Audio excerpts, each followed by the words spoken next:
अस्सलाम वालेकुम friends, this is Zia Mughal. Welcome to my YouTube channel the gardening hub. उम्मीद करता हूँ आप सब खैरियत से होंगे।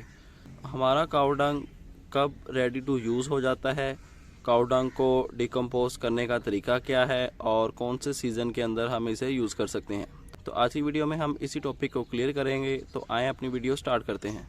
तो दोस्तों, काऊ डंग एक फर्टिलाइज़र है हमारे प्लांट्स के लिए, जिसको हम फुली डिकम्पोज करके अपने प्लांट्स के अंदर यूज़ कर सकते हैं और इसका बहुत ही अच्छा रिज़ल्ट हमें देखने को मिलता है। काऊ डंग बेसिकली नाइट्रोजन का सोर्स होता है। नाइट्रोजन जब जड़ों को मिलती है, प्लांट की जड़ों को जब नाइट्रोजन मिलती है तो वो उनकी जड़ें बूस्ट करती हैं, उनकी जड़ें ज़्यादा ग्रो करती हैं। और जब प्लांट की जड़ें ज़्यादा ग्रो करेंगी तो जाहिर सी बात है कि प्लांट भी ऊपर से अच्छे से ज़्यादा ग्रो करेगा, न्यू न्यू लीव्स निकलेंगे, न्यू न्यू शूट्स भी निकलेंगी। सबसे पहले बात करेंगे कि काऊ डंग को डिकम्पोज किस तरह कर सकते हैं। तो ये आप देख सकते हैं, ये काऊ डंग का पाइल आपके सामने पड़ा है, आपको कैमरे में शो हो रहा होगा। काऊ डंग का ये पाइल है, तो ये अब अच्छे से डिकम्पोज हो गया है और ये रेडी टू यूज़ है।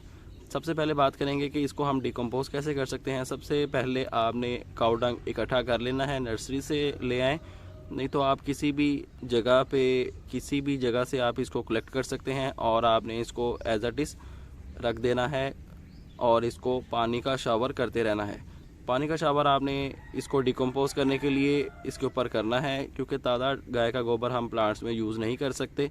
ताज़ा गाय के गोबर में नाइट्रोजन का सोर्स बहुत ज़्यादा होता है, जिससे कि हमारे प्लांट्स की जड़ें बर्न हो सकती हैं। अगर हमारे प्लांट की जड़ें बर्न हो गई तो हमारा प्लांट भी मर सकता है। तो ताज़ा गाय का गोबर हम बिल्कुल यूज़ नहीं करेंगे।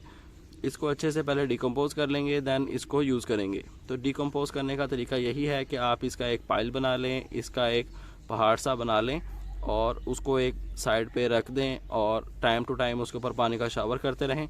पानी का शावर करने के साथ साथ इसके ऊपर सूरज की धूप भी आनी चाहिए, नहीं तो इसके अंदर से काफ़ी ज़्यादा बुरी स्मेल आएगी, जिससे कि आप बहुत ज़्यादा मुतासिर हो सकते हैं। तो सूरज की धूप से इसकी स्मेल ख़त्म होती जाएगी।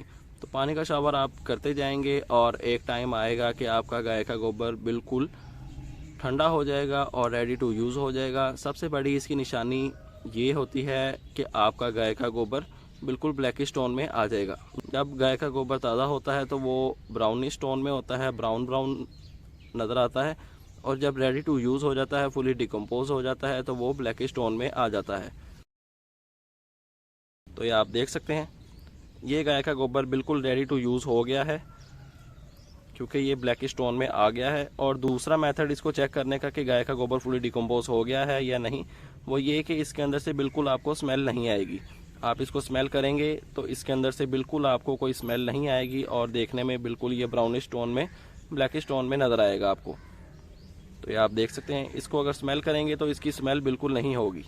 इसको आप अपने प्लांट्स में यूज़ कर सकते हैं। तो दो तरीके मैंने आपको बताए हैं गाय के गोबर को चेक करने के लिए कि ये डिकम्पोज है या नहीं।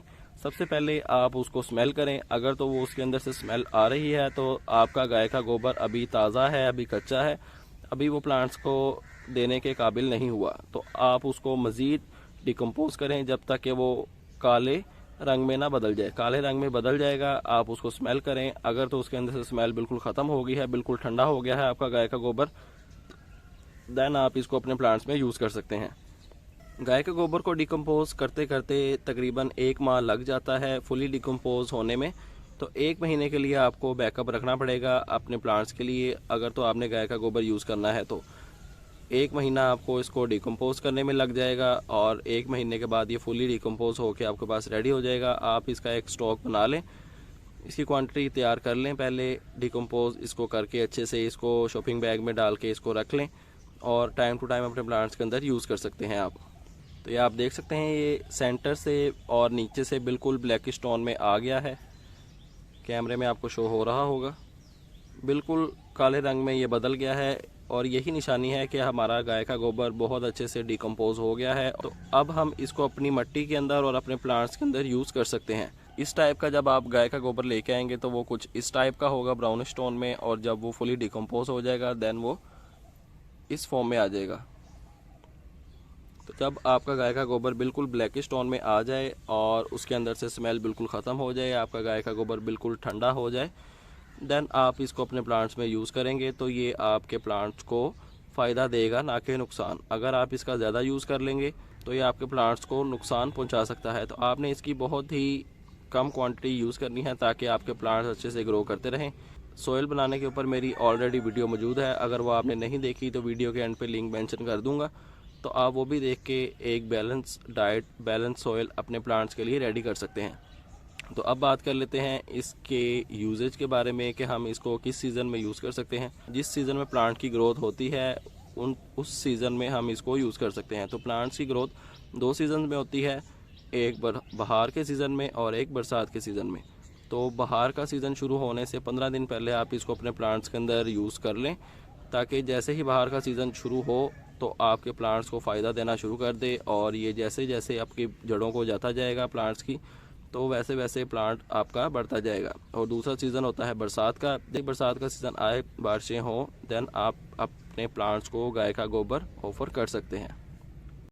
गाय के गोबर को आप 2 तरह से डिकम्पोज कर सकते हैं। एक तो मेथड मैंने आपको बता दिया कि आपने इसका पाइल बना देना है और इसके ऊपर पानी का शावर करते रहना है ताकि ये खुद ही डिकम्पोज होता रहे। और दूसरा ये कि आप इसको अच्छे से पहले गीला कर लें। थोड़ा सा आपने इसके अंदर मुर्गियों का वेस्ट ऐड करना है, क्योंकि मुर्गियों के वेस्ट के अंदर बहुत जल्दी कीड़े पैदा हो जाते हैं, और जैसे ही कीड़े पैदा हो जाएंगे तो वो जाएंगे इस पाइल के अंदर और इसको डिकम्पोज करना शुरू कर देंगे। पाइल को वो खाएंगे और उनका जो वेस्ट होगा कीड़ों का, वो आपका फर्टिलाइज़र बन जाएगा, जो कि बहुत ही एक अच्छा फर्टिलाइज़र माना जाता है और समझा जाता है।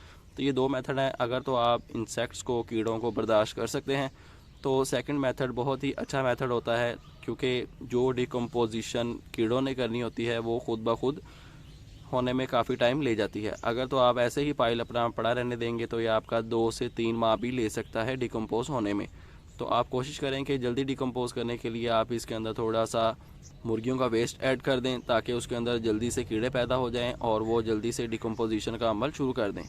वो आपका 15 से 20 दिन के अंदर इंशाल्लाह पूरा का पूरा पाइल डिकम्पोज कर देंगे। देन आप अपने कीड़े वाले पाइल को खुली जगह के अंदर रख देंगे, तो चिड़िया वगैरह कीड़े खा जाएंगी और धूप की रोशनी की वजह से, धूप की तपिश की वजह से आपके कीड़े मर जाएंगे और आपका काऊ डंग बिल्कुल यूज़ के लिए तैयार हो जाएगा। तो ये 2 मेथड हैं। अगर तो आप कीड़ों को बर्दाश्त कर सकते हैं तो वेल एंड गुड।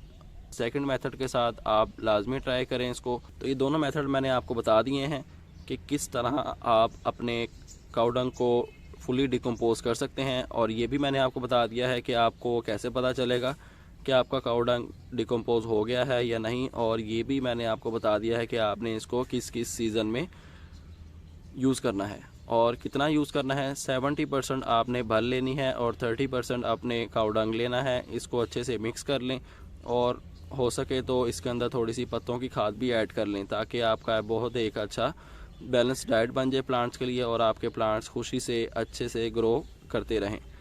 तो उम्मीद करता हूँ आपको वीडियो पसंद आई होगी। अगर कोई चीज़ मेरे से रह गई है तो आप वीडियो के नीचे कमेंट कर सकते हैं, मैं इंशाल्लाह उसका भी जवाब आपको दे दूँगा और आपका पूरा का पूरा टॉपिक क्लियर हो जाएगा।